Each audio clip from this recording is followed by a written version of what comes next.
So guys, আমি সহ কিছু ইন্টারন্যাশনাল ভিখারিদের নিয়ে বাগদা ঝুলন মেলায় চলে এসেছি। মেলায় ঢুকেই প্রথমেই ভগবান শ্রীকৃষ্ণের দর্শন করে নিলাম। এখানে ভগবান শ্রীকৃষ্ণের বাল্যকাল থেকে যৌবনকালের কিছু মুহূর্ত তুলে ধরা হয়েছে। এখান থেকে বেরিয়ে চলে এলাম মেলার ময়দানে।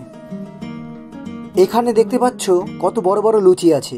এই লুচি যে এই দুই ফুলকো লুচি হবে সেটা কখনো ভাবিনি।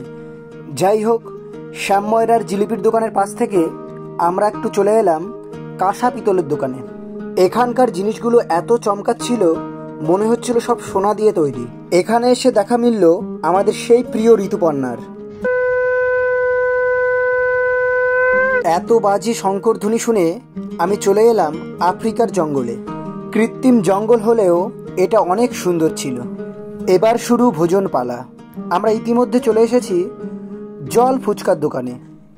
এই বৌদির কাছ থেকে কিছু উভচর প্রাণীদের নিয়ে আমি জল ফুচকা খেয়ে নিলাম। এদের মুখ না ফারাক্কার বাদ কিছুই বোঝা যাচ্ছিল না। যাই হোক, অসহায় মানুষদের ফুচকা খাওয়ানোটা আমার একটা বিশেষ কাজ। তাই এখান থেকে ফুচকা খাইয়ে আমি চলে এলাম কাপ প্লেটের দোকানে। আমার ভিডিওটি যারা যারা দেখছো তারা এখান থেকে কাপ কিনে আমাকে একটু চা করে খাইও। যাই হোক, এই রিয়া আমাদের এই বাগদা ঝুলন মেলাতে ডেকেছিল, তারই কারণে আমি বেশিক্ষণ দাঁড়াতে পারলাম না। আমরা চলে এলাম শক্তিমানের কাছে। এই শক্তিমানের কাছ থেকে একটু শক্তি নিয়ে বাড়ির পথে রওনা দিলাম। একটু দাঁড়ান, এখনও ভিডিও শেষ হয়নি, এত তাড়াতাড়ি বাড়ি গেলে হবে? ইতিমধ্যেই আমরা চলে এলাম আটলান্টিক মহাসাগরে।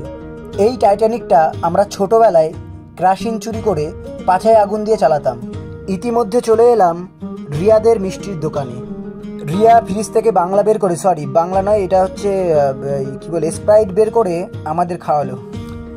অবশেষে রিয়ার বাবার বানানো জিলিপির স্বাদ আমরা উপভোগ করলাম। দর্শকদের বলে রাখি, ভালো জিলিপি খেতে হলে বাগদা বিডিও অফিসের ঢুকতে ডান দিকে যে দোকানটি থাকে, মিষ্টির দোকানটি, সেখানে গেলে অসাধারণ সুস্বাদু জিলিপি আপনারা খেতে পারবেন। অবশেষে এখান থেকে জিলিপি খেয়ে আমরা বৃষ্টির মধ্যে বাড়ির পথে রওনা দিলাম। যাই হোক, যারা যারা এখনও আমার এই চ্যানেলটিকে সাবস্ক্রাইব করেননি, প্লিজ একটু সাবস্ক্রাইব করে দেবেন। ধন্যবাদ, দেখা হচ্ছে পরবর্তী ভিডিওতে।